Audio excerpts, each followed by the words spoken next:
우리는 왜 아직도 종이 잡지를 읽을까? 안녕하세요, 구독자 여러분.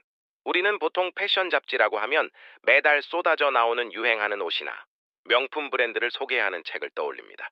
하지만 오늘 우리가 깊게 이야기해 볼 이 잡지 뽀빠이는 조금 다릅니다. 이 잡지는 단순히 무엇을 입어야 하는지 공식처럼 설명하는 책이 아닙니다. 그보다 어떻게 살아가면 좋은 분위기를 만들 수 있는지 그 태도와 라이프 스타일을 이야기하는 잡지에 가깝습니다. 그래서 뽀빠이를 펼쳐보면 단순한 패션 정보만 있는 게 아닙니다. 어떤 음악을 듣고 어떤 오래된 카페를 가는지, 어떤 책을 읽고 방에는 어떤 의자와 조명을 두는지까지 아주 세밀하게 등장하죠. 결국 이 잡지는 옷이라는 겉껍데기보다 생활 방식, 그러니까 라이프 스타일 그 자체를 설명하는 미디어입니다. 오늘은 이 뽀빠이라는 잡지가 어떻게 시작되었고, 어떻게 일본을 넘어 전 세계 시티보이들의 바이블이 되었는지 그 흥미로운 역사와 문화적 맥락을 밀도 있게 풀어드리겠습니다. 잡주. 1막 미국을 동경하던 소년들, 문화를 수집하다. 뽀빠이의 역사를 이해하려면 1970년대 일본의 문화적 배경을 먼저 들여다봐야 합니다. 1976년 창간된 뽀빠이의 탄생 뒤에는 일본이 서구 문화, 특히 미국 문화를 받아들이던 아주 독특한 방식이 숨어 있습니다. 당시 일본의 젊은이들에게 미국, 그 중에서도 캘리포니아나 동부의 대학가 스타일은 엄청난 동경의 대상이었습니다. 재미있는 건 미국인들에게는 너무나 자연스럽고 평범했던 일상적 문화들을 일본의 편집자들은 아주 세밀하게 관찰하고 기록하기 시작했다는 점입니다.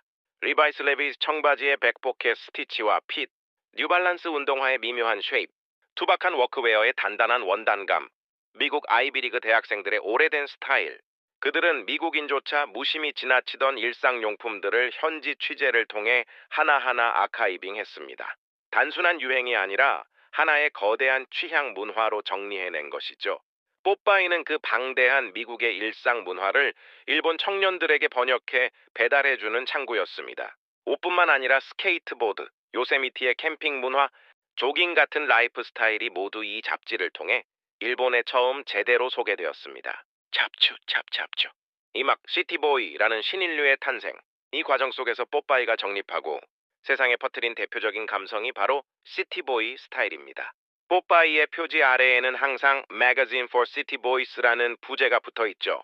여기서 말하는 시티보이는 단순히 도시에 사는 소년을 뜻하는 게 아닙니다. 왜 뽀빠이가 정의한 시티보이는 하나의 태도입니다. 시티보이의 태도, 과하게 꾸미거나 뽐내지 않지만 자신만의 기준은 분명한 사람, 편안한 오버사이즈 셔츠와 잘 익은 데님, 매일 신는 운동화 하나를 고를 때도 자기만의 이유가 있는 스타일, 비싼 하이엔드 브랜드로 온몸을 도배하기보다 전체적인 분위기와 균형 밸런스를 더 중요하게 생각하는 쿨한 태도, 이들은 도시에 살면서도 자연을 사랑하고 유행에 목매지 않으면서도 세련된 취향을 유지합니다. 뽀빠이는 이 시티보이들이 동경할 만한 세계관을 매달 잡지라는 도화지에 정성스럽게 그려나갔습니다. 잡주. 빠밤 제3막 위기와 부활, 그리고 타카하시 타카히로 체제. 모든 역사가 그렇듯 뽀빠이에게도 위기는 있었습니다. 90년대와 2000년대를 지나며 인터넷이 보급되고 정보가 과잉되자 종이 잡지 시장 전체가 흔들렸습니다. 뽀빠이 역시 정체성을 잃고 방황하며 부진을 겪던 시기가 있었죠. 하지만 2012년 편집장 타카히로 키노시타가 부임하면서 뽀빠이는 제2의 전성기, 즉 전설적인 부활을 맞이합니다. 그는 잡지의 본질로 다시 돌아갔습니다.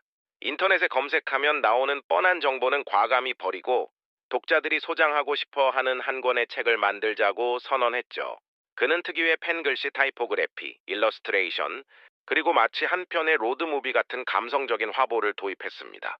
브랜드 협찬 옷을 모델에게 입혀 스튜디오에서 찍는 대신 실제 뉴욕이나 런던, 도쿄의 거리에 모델을 세워두고 진짜 그 도시에 사는 소년의 일상을 포착하듯 사진을 찍었습니다. 이 인위적이지 않은 자연스러움에 전 세계 패션 마니아들이 다시 열광하기 시작한 것입니다. 하나 둘 셋. 짝짝짝 제4막 아카이브의 미학 그리고 메이드 인 USA 캐탈로그. 뽀빠이가 다져온 이런 역사적 흐름과 맥락을 완벽하게 보여주는 또 하나의 상징적인 책이 있습니다. 바로 메이드 인 USA 카탈로그 같은 형태의 아카이브 북들입니다. 이런 책들을 펼쳐보면 워크웨어, 빈티지 소품, 오래된 장난감, 손때 묻은 라이프스타일 요소들이 아무렇지 않게 자연스럽게 섞여 있습니다. 이건 단순한 상품 카탈로그가 아닙니다. 이런 취향을 가진 사람은 어떤 세계를 구축하고 살아가는가를 보여주는 시각적 힌트집에 가깝습니다. 그래서 우리는 이런 책이나 잡지를 볼 때 단순히 물건을 구경한다는 느낌을 받지 않습니다. 대신 이 취향을 가진 사람의 방은 이런 공기가 흐르겠구나, 이런 태도로 삶을 살아가겠구나 하며 타인의 멋진 삶의 분위기를 들여다보는 깊은 감각을 경험하게 됩니다. 결국 사람들은 제품 그 자체보다 그 물건이 담고 있는 시대의 공기와 취향, 그리고 삶의 태도에 더 끌리는 법이니까요. 잡주. 자신만의 기준과 분위기를 만든다는 것. 요즘은 손가락 몇 번만 움직이면 전 세계의 유행을 실시간으로 알 수 있는 정보 과잉의 시대입니다. 하지만 역설적이게도 정보가 너무 많아지자 사람들은 다시 본질적인 질문을 던지기 시작합니다. 진짜 좋은 취향이란 무엇일까? 어떤 삶이 정말 멋진 삶일까? 그리고 오늘 이야기한 이 뽀빠이 잡지는 그 질문에 대해 확답을 내리는 대신 조용히 자기만의 힌트를 건넵니다. 꼭 남들이 좋다는 비싼 물건을 따라 사지 않아도 좋으니 내 일상 속에서 너만의 기준과 분위기를 차근차근 만들어가라고 말이죠.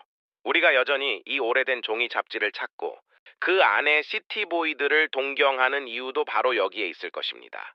뽀빠이는 옷을 설명하는 잡지가 아니라 삶의 분위기를 설명하는 잡지이며 우리는 그 안에서 단순한 패션 정보가 아니라 나답게 살아가는 태도 자체를 읽고 있는 것입니다. 오늘 준비한 뽀빠이 잡지의 역사와 시티보이 문화에 대한 이야기는 여기까지입니다.